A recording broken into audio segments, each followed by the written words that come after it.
Christian Norgaard to Arsenal. Is it a good transfer? And we'll talk about Arsenal's transfer activity in this video. The details of the transfer, I think, make a lot of sense for Arsenal. They're signing a very good Premier League midfielder of a good age as well. It makes it a cheap deal. The financials in today's market, it can go a little bit crazy. I mean, Norgaard is a very good, composed, combative, physical midfielder with over 180 games in the Premier League, and you're getting him for what, £10 million plus add-ons. It's not bad at all in that regard. Obviously, Arsenal fans want big signings. I think Arsenal deserve big signings. You look at the amount of activity around forwards in the last few years, it's very, very small. Think about Raheem Sterling coming on loan last season, Sesko, Gyökeres, links, but no actual movement in that department yet. So when Christian Norgaard comes in, it may irritate Arsenal fans, and I do understand it because it doesn't move the needle in that regard. He's not going to come in and give Arsenal an extra 10 points in the Premier League, but I think the most interesting thing about Norgaard is that he'll guarantee Arsenal a level of quality across multiple competitions and add depth to the squad. Sometimes you just need an extra few bodies in midfield, particularly with the way Arsenal want to play. They've got Declan Rice that can bomb forward. They've got Odegaard that can bomb forward. Even Ethan Nwaneri, who I felt personally last season wasn't trusted in big moments last season. And ultimately, we don't know about Thomas Partey. We'll talk about that in a minute. But whatever you say, there was a lot of reliance on Jorginho. At points, Lewis Skelly was doing a lot. He's still 18 years old, just signed a brand new contract. He had to operate in midfield positions from a left-back position. It felt a little bit light, particularly if Odegaard had any kind of major injuries. It just felt a little bit, particularly off the ball, Arsenal's ability to win the ball, particularly in a high press. Who's going to do it if Declan Rice is injured?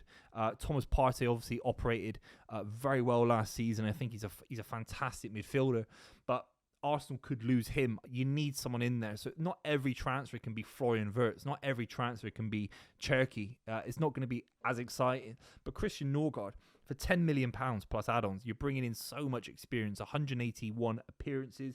On the ball, he's very good as well.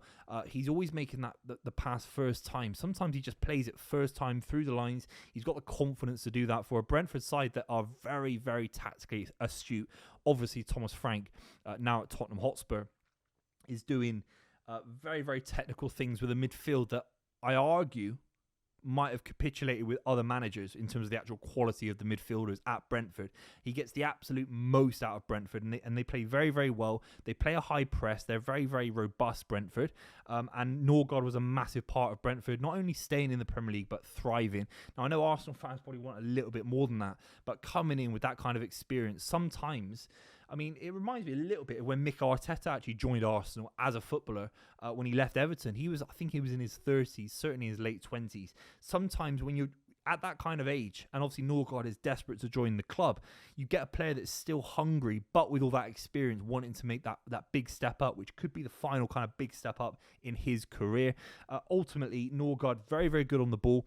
And another thing that is interesting is obviously his qualities in the box. Got 5 goals last season, 4 assists. You actually look at his goals. A lot of them are like kind of, I don't want to say Frank Lampard in the same breath as Christian Norgaard, of course not, but arriving in the box, little flick-ons, good little finishes, good with his head as well, little kind of flick-ons from corners and free kicks. He's got a goal in his locker, not the best goal ratio in the world, that's not his game, but I think you're getting someone that can actually score goals in the Premier League as well, and especially with Arsenal's set-piece kind of mantra.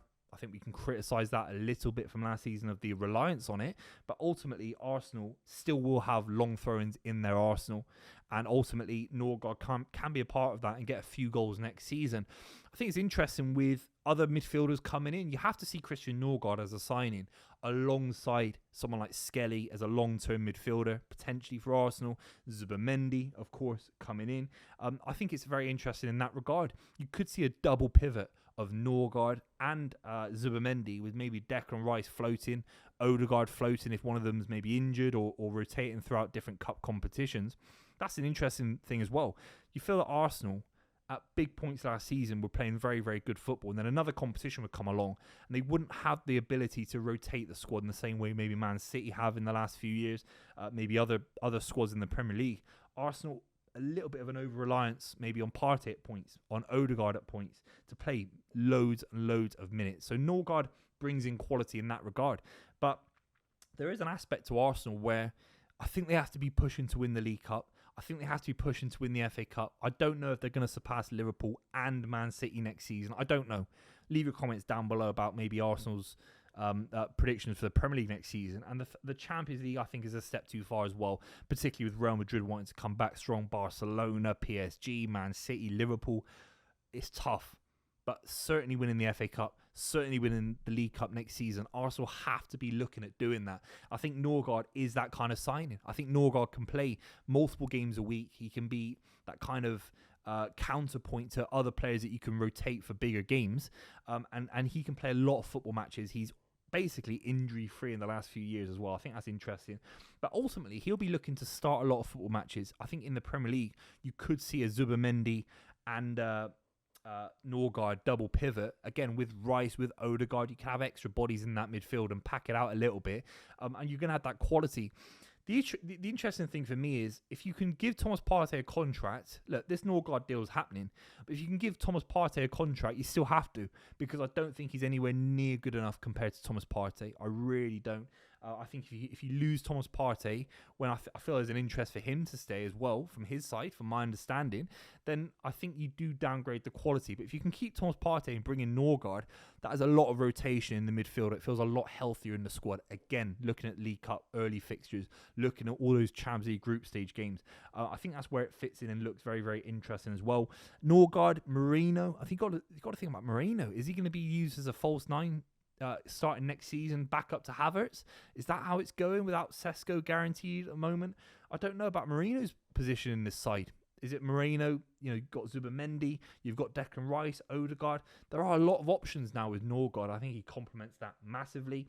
Other transfer activity for Arsenal is at the moment, it's going okay, I'd say. It's not nearly ambitious enough. You have to give them credit and say there's still many weeks left of the transfer window. Sesko obviously recently followed Arsenal on Instagram. As much as you want to read into that, you can do so. Ultimately, Norgaard is a bad transfer if nothing else happens in the window or another backup keeper comes in. Look at Kepa coming in, another Chelsea kind of semi-reject. Let's be completely real. Kepa, Norgaard, without a major signing in the left wing or striker position, I think there'd be an absolute meltdown on DR Sports and AFTV, and I can't wait. I'm going to have to subscribe with notifications on for those channels. But I do think those deals will happen. Williams looking distant, Leao looking distant, but Sesko a certain reality. I think Sesko, Norgaard, Kepa to fill out the backup keeper position certainly looks interesting, particularly with Skelly signing a brand new contract, Gabriel as well. But make no mistake about it, Arsenal have to go big above the likes of Christian Norgaard, above the likes of Kepa coming in. It has to be more than that. I think it has to be 3 major signings. I really do. I think they have to get a striker and a left winger and maybe even another kind of right winger. Someone just to rotate with Saka. If you see Ethan Manieri not as a right winger, as more of a midfielder like I do, then I think they need a lot more energy, a lot more quality in the front three. I think a devastating Arsenal front three could get them towards winning the Premier League next season. But at the moment, got Havertz coming back, Havertz, Saka, Martinelli. It doesn't shift the needle enough. Christian Norgaard, a fantastic addition to the side. Ultimately, Arsenal need a lot more. Leave your comments down below about the Norgaard transfer. Make sure you subscribe to the channel. I'll see you very, very soon.